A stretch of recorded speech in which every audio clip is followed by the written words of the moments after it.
Hello po sa inyong lahat. Tayo po'y pupunta ngayon sa aming reunion. Ito po isang mini reunion. Hindi po ito kasing laki ng aming batch reunion. Ito po reunion lamang ng aming session. At ito po ay special. Bukod sa makikita ko ulit yung iba kong mga kaklase na ngayon ko lang makikita, ay makikita ko rin sa kauna-unang pagkakataon after 45 years, ang babaeng kauna-unahang nagpatibok ng ating pihigang puso. Huwag po kayo makakakalas. Diyan.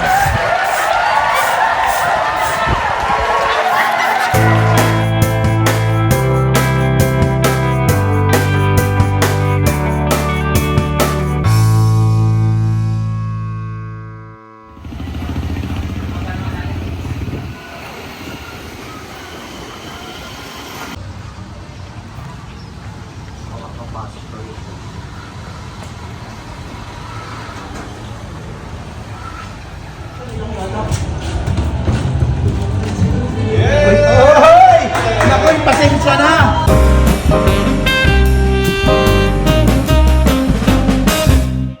Ang dami ka na sa mukha eh. Hayop na yan. Welcome, Mr. Rabatology! Ay, yaman! Tagina mo! Di makukurot mo eh.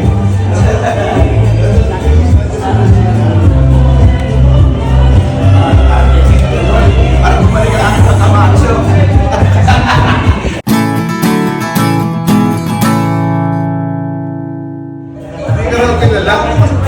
Pucha! Muling ibalik ang first love ko!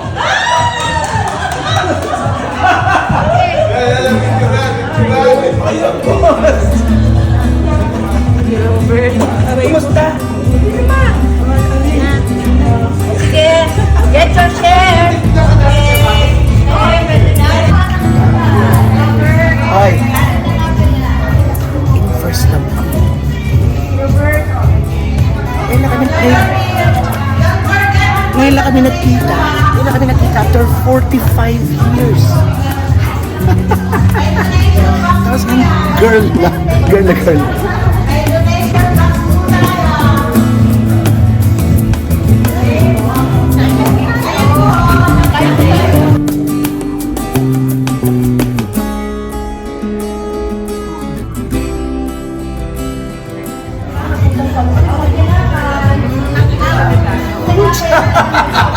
Kinilig ako. Kinilig ako. Bumalik ang pagkamacho natin, tol. Kain muna tayo.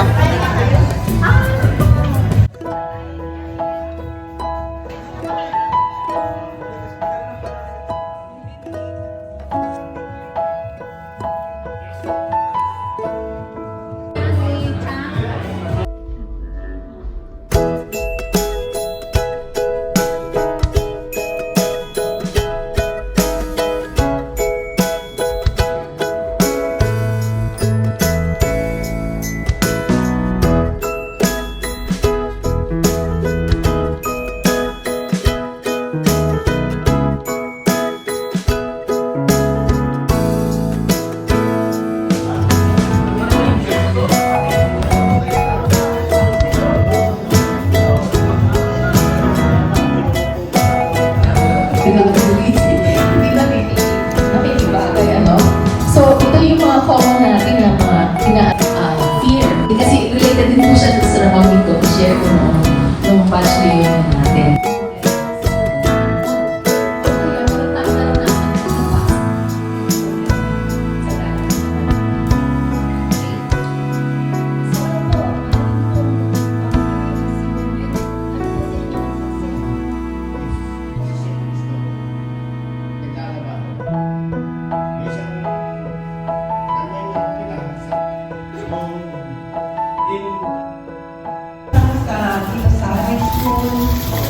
Inspection natin isa-isa yan maya-maya.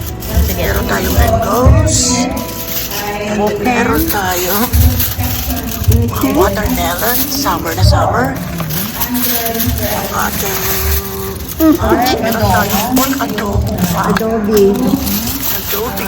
Meron tayo. Chicken.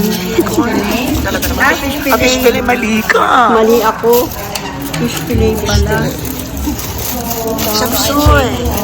Yes. Chicken Rice. and rice. Oh, ang ganda ng rice. Meron tayong atsara. May atsara, may suman. Oh. At meron pa tayo dito. Atsara. Wow, ako Diyos ko, favorite. Apretado or menudo ako eh. Oh, nakatin na food.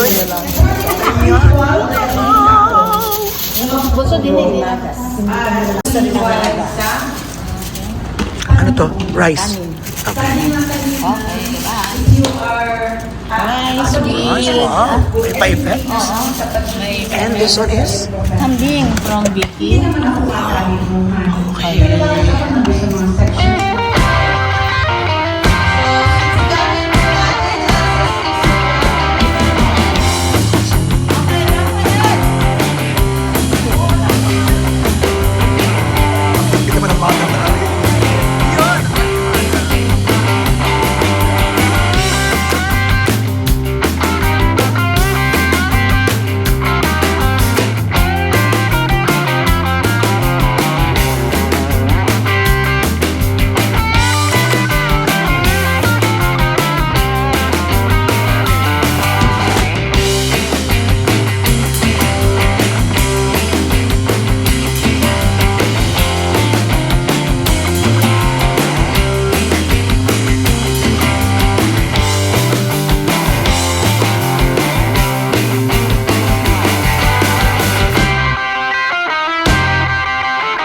Yun! Okay, so ito yung ano na, si Vivian. Sa totoo lang talaga, special. Ito talaga yung aking unang-unang nagpatibok. Gusto ko na ipaalam sa lahat. Yan, nakita niyo na ngayon, magaganda-ganda pa rin. Huwag na lang sabihin, magkumari na kami ngayon. Pero, Ay, sabi, dalaga sa okay. pinaka yan. Uy, kaya nga, yun ang problema. Okay, maraming salamat and it's nice to see you again. Sharon at saka si Ganya. Okay. Gabi.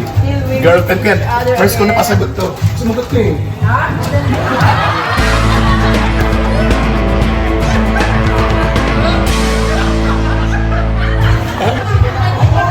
At syempre lahat ni Sharon. Wala ba to? Ay! Oh my God! Kumusta ba ga? Ito ka. Ito yung kaibigan natin. Siya yung nagmamanage ito. Ikaw ba ga? Siya yung ano dito. Gusto kong pasya lang kaya lang bawal ang video. So hindi talaga tayo pwedeng pumasok doon, right? Tama ba? Pwede man, kaso bawal mo. Bawal ang video. Pero si Teng. Okay, bihira kami magkita pero still old friends, long time friends. Good luck sa'yo. Ang ganda-ganda ng place.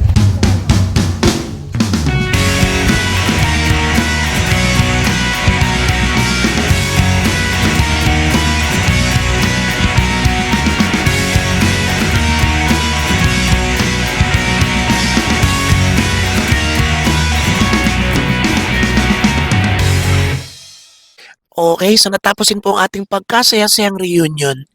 So yun pong ating get-together na yun, o reunion, ay kami-kami lang sa aming section. Kami po ang star section ng aming batch, pero yun po ay 411. Dahil for a twist, ay nagbunutan noon para daw parehas na walang natatangi, walang espesyal. Yun. So, ang nabunot ng aming section ay 411. So, formally or officially, Section 11 kami, pero kami talaga yung star section. Nasa amin ng valedictorian, nasa amin ng salutatorian, nasa amin ng honorable mentions.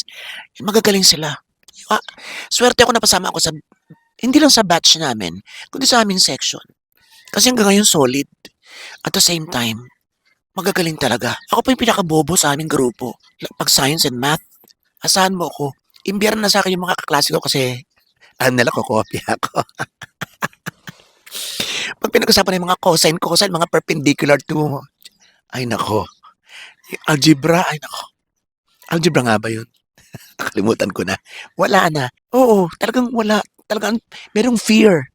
Mga ganun. Sino nakaranas sa inyo na may mga subject na papasok pa lang sa kwarto parang gusto mo na agad tumakas. Magaling ako sana. Magaling ako sa mga composition, English, yan mga ganyan. Is and are sa ulo ko na ganyan noon pa. Has, have been, had been. Kaya nga, nagkaroon ako ng encounter sa teacher ko na itinapon yung gawa ko. Because she couldn't believe that I could do it. Isang review ng pelikula. Ay, nung pa man, wala pa kaming TV noon eh. Mahilig na ako magpabasa. So, marami na akong alam sa mga artista, marami na akong alam sa mga choreography, editing, alam ko na agad yung directing. Yun, nakwento ko lang. Kasi, marami mga kwentong inilalabas pag ganito mga reunion, marami mga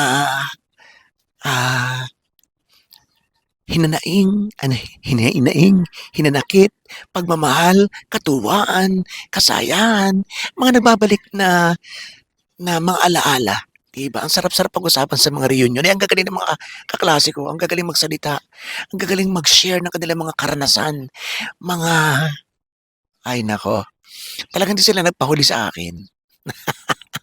Ang yabang. So yun, naibahagi ko lang sa inyo ang isang kwento tungkol sa aking high school. Ang daming kwento kaya ng high school life.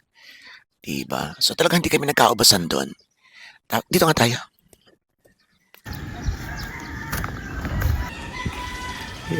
Okay, so, punta tayo kay Viviana. Yes, Viviana po ang kanyang pangalan. Yun ay very shy. Buti nga naiharap po sa camera at buti nagkasalita ngayon na may nakatutok pang camera. Napakamahihain talaga nun. Siya yung lagi nananalong news sa amin. Maganda talaga siya nun. Kamukha siya ni Alma Moreno. Ang ganda naman ni Alma Moreno nun. May kawig pa siya, hindi ko lang matandaan. And, mas ang tanda ko, naging ko siya, napasagot ko siya. Ang di ko alam ay kung naging GF ko siya. Ang gulo. Di ba lahat naman tayo dumadaan sa, hindi ka sigurado sa nararamdaman mo, yung alangan. Lalo pa sa kagaya ko na, ang dami kong crushes na girls, tapos ay, nung 4th year na ako,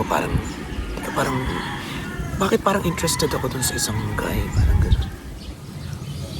And then, nung college na ako, doon na nag-full bloom. Parang okay. So, now I finally know myself. Mga ganun drama. Straight man or o Becky or whatever na gender.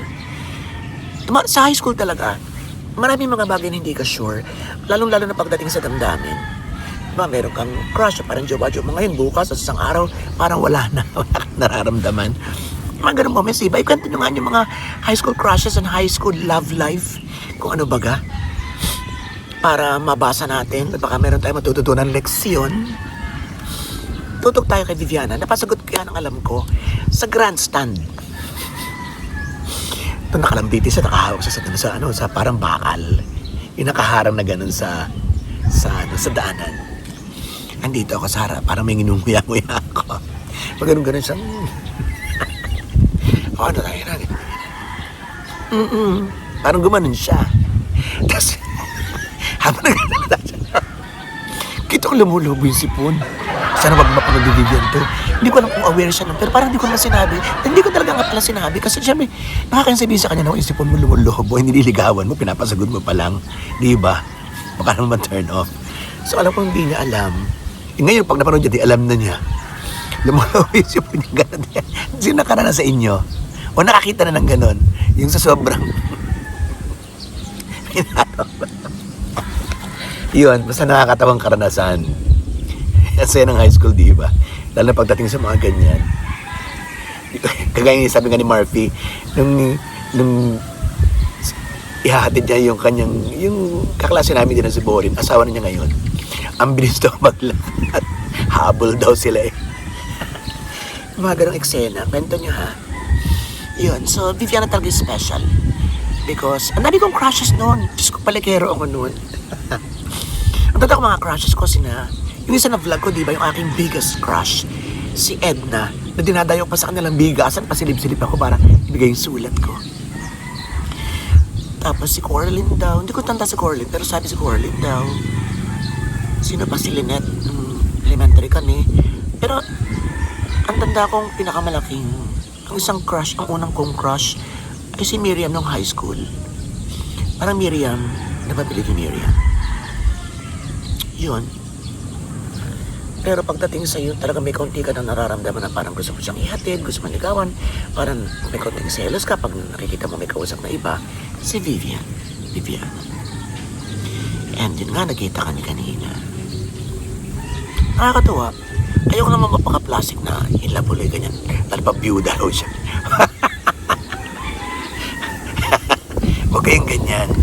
Walang magbabalikan sa pamilyang ito. Isip ka na ba ito? Saya arigatou gozaimasu at mabuhay lahat ng Pinoy sa masulok ng world. Rheumatology pa more and more and more.